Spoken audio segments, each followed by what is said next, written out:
Muy buenos días. Hoy vamos a trabajar el tema la religión, producto socioeconómico, según Karl Marx o Carlos Marx. Carlos Marx enfoca toda su teoría dentro del materialismo histórico y del materialismo dialéctico. Sabemos bien que el materialismo dialéctico está en contraposición con la dialéctica idealista. A la dialéctica idealista entonces se le opone la dialéctica, a la dialéctica idealista le opone la dialéctica materialista. Este producto socioeconómico está fundado en la lucha de clases, particularmente dentro de la sociedad capitalista a través de la plusvalía. Sabemos bien que la plusvalía es las utilidades que quedan para el patrón, las utilidades netas. Es el tiempo socialmente trabajado por el obrero, mas no remunerado. Es decir, el trabajador labora 8 horas diarias y de esas 8 horas diarias, dentro de su trabajo, por media hora o una hora que trabaja, ya tiene el patrón para pagarle a él una serie de gastos, pagar maquinaria, desgaste de maquinaria, pagar energía, toda una serie de cosas, le va a quedar mucha utilidad. Entre más plusvalía haya, más explotación del hombre por el hombre.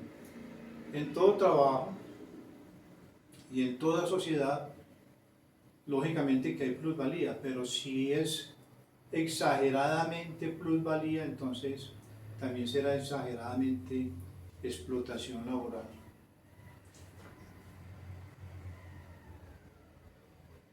Carlos Marx plantea que la conciencia del individuo está originada por el medio social donde se desempeña. Entonces, según él, la conciencia no origina la vida, ni origina ese medio social como lo plantea el idealismo, es al contrario. Un ejemplo sencillo lo podemos apreciar en el caso, por ejemplo, de un señor que sale a reciclar material, sale con su hijo para la subsistencia del hogar, mientras que el hijo del empresario, del burgués, está estudiando en una universidad de lujo, un colegio de lujo, termina el bachillerato, termina la universidad acá y se va para el exterior a hacer los doctorados y los postdoctorados, mientras que el hijo del reciclador pues solamente está pensando en buscar los medios para subsistir. Entonces allí se presentan dos conciencias muy diferentes. La conciencia burgués, que procede de alguien que busca prepararse para administrar los bienes económicos de la familia, del papá, y la conciencia proletaria de aquel que piensa es en salir adelante para los elementos de la vida, aquellas cosas más elementales como es la alimentación, la vivienda, etc. Partiendo entonces de esta conciencia y dentro de todos los escritos de Carlos Marx, ha sido muy discutida esta frase: la religión es el opio del pueblo.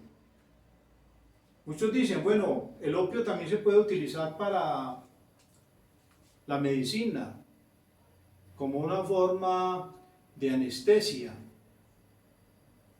Pero en Carlos Marx se plantea es que por medio de esto se adormece la conciencia del individuo, se opaca, entonces el individuo busca otras cosas diferentes y así que se desvía el concepto de todo, como lo hace la religión, en cierta forma, según Carlos Marx, porque él dice que dentro de lo religioso el hombre está en una búsqueda por una angustia que tiene, porque sufre, y entonces pide cosas, le pide a Dios muchas cosas, la casa, la salud, el bienestar de la familia, etcétera, etcétera. Es una búsqueda de otra realidad, y piensa entonces que en el más allá, si sufre mucho acá, va a encontrar de pronto la felicidad. En la guía didáctica ustedes pueden ver una caricatura de un mendigo que está en la calle pidiendo limosna, con hambre, harapiento, enfermo, y él se imagina otro mundo, otra vida. Entonces piensa que después de la muerte puede encontrar el paraíso. Y para él ese paraíso simplemente es un lugar donde hay un banquete, donde hay muy buena comida, donde puede disfrutar cosas que no ha disfrutado en la tierra. Entonces se imagina un medio supraterrenal donde va a disfrutar. Para el mendigo la comida, el techo, el vestido, para él eso es el cielo. Entonces allí se presenta esa dualidad en ese sentido de lo que es lo terrenal, de lo que es lo supraterrenal, y de que plantea entonces también la religión, el concepto de la religión, Carlos Marx, de que esta religión es un medio para escaparse de los problemas, es como un estímulo para poder entonces encontrar algo que le solucione problemas. Estos conceptos de Carlos Marx, desde el punto de vista socioeconómico, nosotros lo encontramos en un libro muy interesante de Luis Althusser, o Luis Althusser, según como lo pronuncian otros. En ese libro entonces se encuentra toda una explicación interesante que es recomendable para ustedes como estudiantes, para jóvenes de su edad. Es un libro demasiado interesante de los aparatos ideológicos del Estado. En este libro entonces dice que algunos aparatos ideológicos del Estado son, por ejemplo, la religión, el aparato militar, la educación, en sí todo lo que concierne a la superestructura o a la ideología. Miremos que en el aspecto militar, en la guerra que hubo de Corea, muchos soldados colombianos fueron reclutados para ir a pelear a Corea. A ellos les hicieron crear una falsa conciencia. Esa conciencia era de que iban a luchar por la libertad. Pero ¿la libertad de quién? ¿De qué? No era la libertad de Colombia, porque era que Colombia no estaba en guerra con Corea. ¿Ya?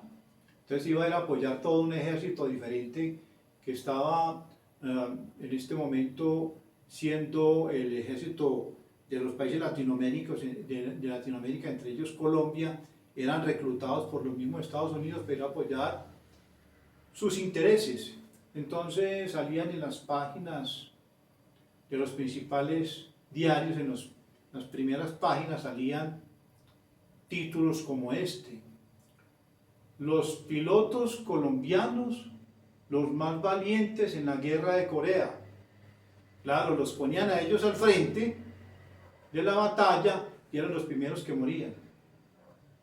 Fue bastante lamentable porque fueron muchos los soldados colombianos que murieron en Corea, y los que quedaron vivos quedaron lisiados reclamando una pequeña pensión, y les dieron medallas. A las viudas, por ejemplo, les otorgaron medallas, pero en realidad ellos tenían desafortunadamente una conciencia que no correspondía a un ideal de patriótico, porque ellos simplemente los mandaron a pelear por otras causas diferentes que eran las causas de ellos. Asimismo sucede en otros campos, por ejemplo en la educación. El currículo educativo colombiano está enmarcado dentro de una ideología determinada, la ideología de la clase dominante. No se permite muchas veces enseñar la verdad.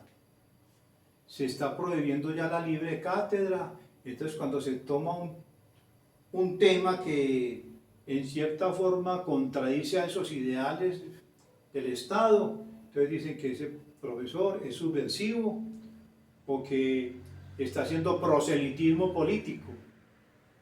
Proselitismo político no puede ser nunca hablar con la verdad y hablar de la verdad, de las cosas reales. Dentro del feudalismo nosotros encontramos esas relaciones socioeconómicas. Los siervos, por ejemplo, eran obligados a pagar los diezmos y a ellos les hacían creer que entre más dieran a la iglesia, más oportunidades tenían de salvación. Por eso a los señores feudales los enterraban en unos mausoleos, unas tumbas muy bonitas, mientras que porque esos daban más, por lo que exprimían a los siervos y entonces podían entregar más a la iglesia con lo que los mismos siervos le daban. En cambio el siervo solamente podía dar un poco porque no le quedaba ni para el sustento de su familia, y estos siervos cuando morían eran enterrados en la parte de atrás del cementerio y no eran igual a las tumbas de los señores feudales. Hoy en día pues todavía se sigue pagando los diezmos, pero ya muchas personas ya no pagan diezmos porque no les queda con qué pagarlo, que los diezmos son en la 10ª parte de lo que la persona se gana en el año, debe pagar una vez al año en la iglesia. Ya eso hoy en día pues mucha gente no lo cumple, aunque algunos de pronto pueden tener la posibilidad y hacen su aporte para los gastos mínimos de la iglesia, porque los sacerdotes, por ejemplo, ganan muy poquito. Ellos se ganan como un salario mínimo nada más, a ellos les pagan muy poco por su trabajo. Entonces, de pronto se ayudan con algunas propinitas que les dan y muchas veces también la invierten, pero para la misma parroquia. Dentro del capitalismo, por ejemplo, dentro de esas relaciones socioeconómicas, el primer ejemplo lo tenemos a comienzos del siglo XX, con la celebración del Día Internacional de la Clase Obrera. En esa época desdibujaron el sentido de esa celebración y entonces dijeron que ese Día Internacional de la Clase Obrera era el Día de San José, y todavía ese término se utiliza, por ejemplo, en lo que se refiere a lo del Día del Amor y la Amistad, o el Día de la Mujer, y después viene el Día del Hombre, y el Día del Hombre es que dice que el Día de San José. Entonces la celebración del Día Internacional de la Clase Obrera, que es conseguido a través de la lucha de los trabajadores para que se reconozca su trabajo, fue tergiversado por un aspecto eminentemente religioso, de San José, patrón obrero. Ya después se fue canalizando hacia lo que es el verdadero significado del Día Internacional de la Clase Obrera, de la clase trabajadora. En la iglesia se han presentado también, estamos hablando del catolicismo, contradicciones. En 1960 surge en Latinoamérica un movimiento de sacerdotes que luchaban en contra del celibato, o sea, que les permitieran a ellos pues, tener su esposa, sus hijos. Eso no fue concedido por el Vaticano, y como cosa rara, muchos líderes sacerdotes de este movimiento fueron desaparecidos y otros fueron asesinados. Como cosa rara en lo que ocurre en la misma lucha de clases en nuestro medio social. Recientemente, en la iglesia, en una parroquia del 12 de octubre, un barrio muy numeroso, muy poblado. Dos sacerdotes que habían en esa parroquia en una misa dijeron: aquí el obispo mandó esta alcancía, aquí está la imagen de la Virgen, para que la llenen con las monedas, con las limosnas. Pero yo pregunto a los feligreses del 12 de octubre, decía el sacerdote, si ustedes tienen plata de sobra para echar allá, bien pueda. Pero si no tienen, ustedes no pueden sacar de donde no tienen o lo que tienen para comprar el diario de los alimentos, no pueden invertirlo allí. Porque es que la Virgen no necesita dinero. El obispo de la arquidiócesis mandó por la alcancía, una alcancía grande, y la encontró vacía. Entonces le hizo el reclamo a los sacerdotes que porque esa alcancía estaba vacía. Ellos le dije que si era que ellos no trabajaban por la iglesia, nosotros sí trabajamos, hacemos muchas cosas por la comunidad, tenemos un restaurante comunitario, tenemos muchas cosas. Eso no significa que no trabajemos. Muy enojado, muy disgustado, el obispo mandó una carta trasladando a los sacerdotes, sacándolos de la parroquia. Esto enfureció a la gente. Dijeron: a los sacerdotes no los sacan de acá, porque aquí hay una comunidad también religiosa que está con ellos y ellos los saben orientar. No lo dejaron sacar de la comunidad. Ellos cada 8 días salían reciclando material, ellos mismos con costales y megáfonos en mano y con otros miembros de la comunidad. Y con ese reciclaje que ellos hacían dentro del barrio muy numeroso, recogían mucho reciclaje y con eso sostenían el restaurante.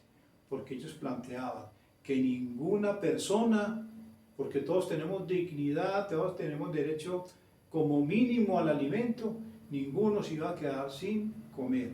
Y allá recibían 2 comidas diarias en ese restaurante comunitario. Entonces también dentro de la iglesia se presentan muchas contradicciones al interior de ellas. En la guía didáctica van a encontrar algunos elementos también de Carlos Marx y ustedes pueden consultar también muchos comentarios, obras de Carlos Marx dentro del aspecto religioso y también desde el punto de vista a nivel general en diferentes ámbitos en sus obras. Gracias por la atención.